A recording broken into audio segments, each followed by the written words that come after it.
I'm gonna walk you through gift wrapping 101 and show you how I would wrap a gift, and hopefully you'll learn a few little tips and tricks of the trade. I provided you guys with the basics of gift wrap. So we've got a recycled paper bag, Cool. got you guys box, scissors, tapes, and let's do a little gift wrapping here. So I would start by really preparing my paper. So I would go ahead and just take off the handle. Oh, sure. So this way you don't have that extra bulk, you don't have something that's gonna get in your way. Now, you always wrap from the bottom, so you do it face down. I'm just pulling it to the edge of the gift. So now I know I've got enough to cover 3 Okay. sides. Then I pull this up, and I do a little crease there, and now I know that that's enough. That's how much paper I need to wrap the entire gift. What did you do? So Oh, the crease. I just did a little crease there.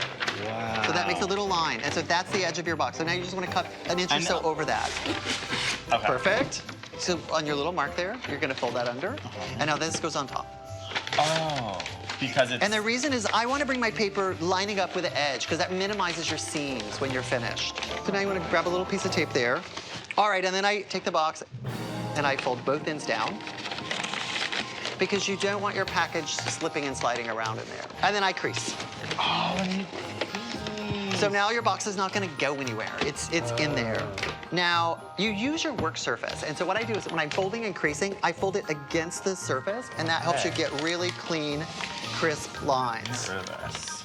And then I'm going to do that on both ends. So I'm folding it in against the box, and then I'm crisping it down onto the table. And then I'm just going to tape both ends.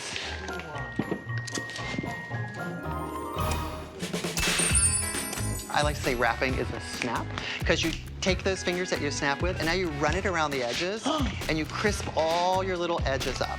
So now, look how nice. You have this really crisp edged box.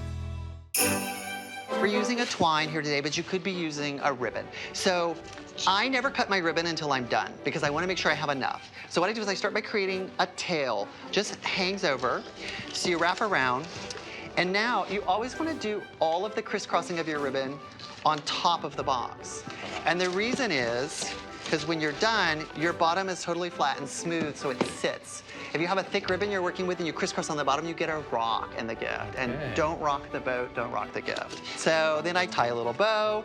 You can embellish your gift with a little sprig. Now, I have some little sprigs here off the tree, but you could also run out to the garden and pick some rosemary or a beautiful flower, and you just stick it in. And now last is when you clip your ribbon, and now you've got a sweet little gift ready to go out the door.